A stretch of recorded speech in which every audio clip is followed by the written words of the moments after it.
It seemed like shooting was the biggest struggle and then just kind of snowballed into some other things. You guys are able to kind of keep things close in the first quarter, just kind of seemed like it got too much. I guess, what are your thoughts on that? And just what did you see from offensive side? Well, we didn't play together. We didn't share the basketball. If we have 6 assists and 16 turnovers, we're not going to win very many basketball games. We have to work together. We have to share the basketball. And against good defensive basketball teams, which is any team in the Big 12, we have to work hard for our shots. We have to help each other work hard for their shots. And then the passers have to be ready to pass it. The screeners have to set great screens. We have to execute under pressure. It's just a matter of working extremely hard to get good shots instead of settling for the first available one or even forcing some things up. How do you think the team handled the adjustments at the half? You mentioned the turnovers. You guys had 11 in the first half. Obviously, you get 5 more in the second half. Did they handle the pressure better in the second half? Even though they still kind of extended that lead. Yeah. Well, I thought in the third quarter, I thought we did some things a little bit better. I mean, and we did, cut into the lead a little bit. I think we got within 8 a couple of times. So I thought in the third quarter we definitely did, but then they came right back at us. We couldn't sustain it. We just didn't have enough consistency tonight. Hey, Coach, sorry, you can go ahead. Oh, never mind. Despite the loss, one standout thing was Maka, Vivian. They kept battling throughout the game despite the scoreboard. Can you kind of talk about their resilience or your team's resilience? Yeah, well, I challenged those two and Lexi at halftime, to just show up and to compete. And I thought that all 3 of them did. I thought that Vivian was rushing some things in the first half, and I thought she slowed down a lot more. She kept being very persistent on the glass, got herself some offensive rebounds. Mako I don't think she had a point at halftime, and she's one of our best rebounders, and she finished the night, I believe, with 8 rebounds. So I thought she did a good job and got herself some easy buckets. And then Lexi found the basket as well. I thought that she did a better job of slowing down on her shot, and she almost ended up with a double-double as well. So I thought those 3 kids particularly responded at halftime, along with some other kids, but I thought those 3 in particular because I did challenge them. Anything else for Coach?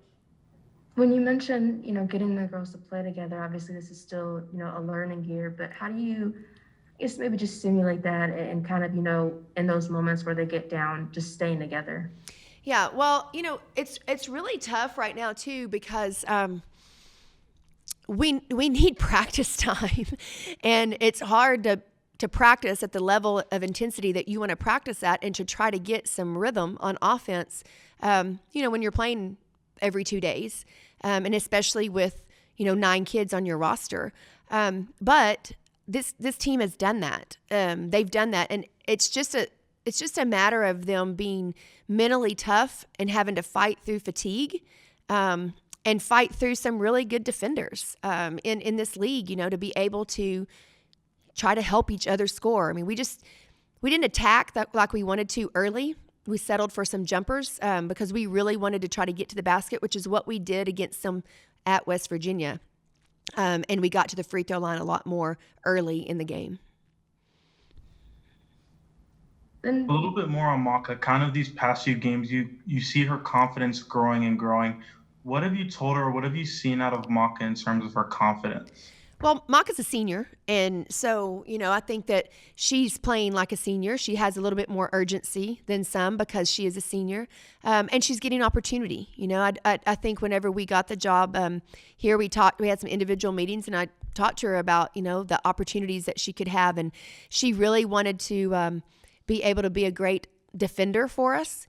But, she has so many weapons to be able to be a great offensive player for us too. And I think she's just excelling at her role. We've been sending her to the boards and challenging her to try to get us second chance opportunities, yet trying to get back in transition so that we don't give up transition buckets. And I think she's just doing a really good job of playing hard for the extended period of time that she's in the game, and that's turning into positive projection for her.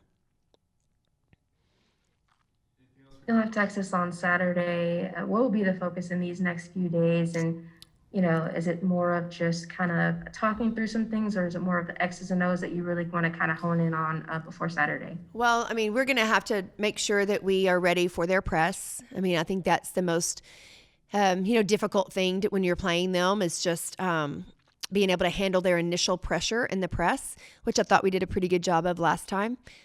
We will have to focus on some defensive adjustments because they're very talented, and obviously Charlie Collier is a really good player, and we'll have to make sure that we have a good plan to be able to keep her from having a really big night, but yet not allowing others to go off as well. So a lot of game planning, a lot of there will be a lot of strategy in helping them try to break the press, because that is a daunting task for 40 minutes, and it can snowball on you if you're not careful. So we're going to have to do a much better job of taking care of the basketball and again helping each other score through that pressure.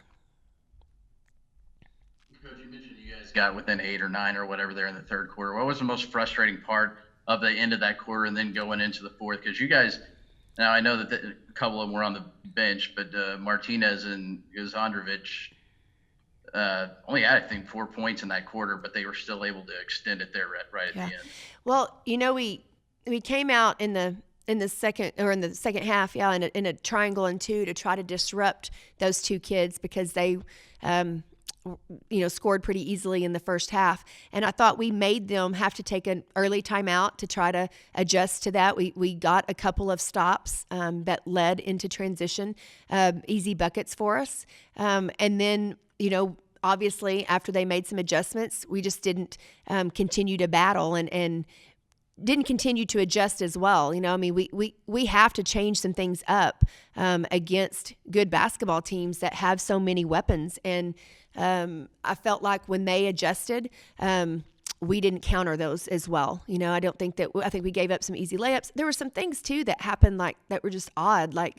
You'd have a kid trapped, and I don't know if we'd lunge after a pass or the ball would bounce the wrong way, and then they'd end up getting an easy layup. And that's just disheartening when our kids are fighting so hard to try to make something happen. So, we just got to pick ourselves back up, keep battling. I just really challenged them in the locker room right now about continuing to play hard and continuing to learn and fight and be grateful that we get to play. But when you get to play, man, you got to play your tail off.